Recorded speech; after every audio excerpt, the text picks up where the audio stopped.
ang total ng krimen o tinatawag na index crime volume. Sa unang 2 taon po ng Duterte administration ay nakapagtala ito ng 217,830 na krimen.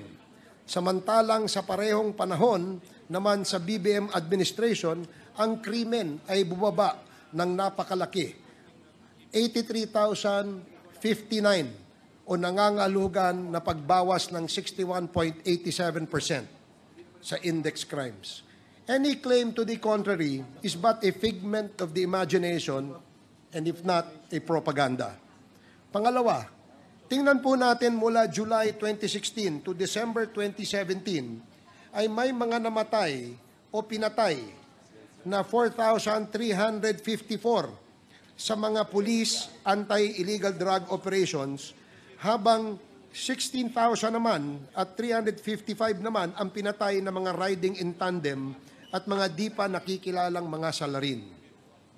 Noong 2018, inilagay ng PNP sa kategoryang HCUI or Homicide Cases Under Investigation na umabot sa talang 23,327. Samantala, mula July 2022 hanggang katapusan ng 2023, ang bilang ng mga napatay sa mga legitimate police anti-illegal drugs operations ay 73 lamang po. Pangatlo, may kabuuan na 115,435 na anti-drug operations na nakalikom lamang ng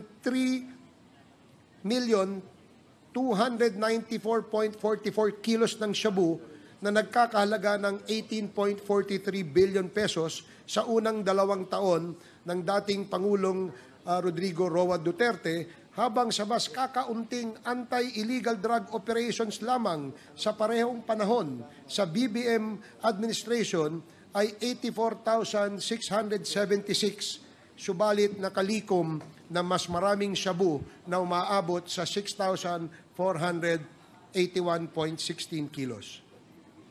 The anti-drug campaigns under former President Rodrigo Duterte from July 2016 to July 2018 and the current President Ferdinand Marcos Jr. from July 22 to early 2024 represent contrasting approaches in tackling illegal drugs and the crime in the Philippines.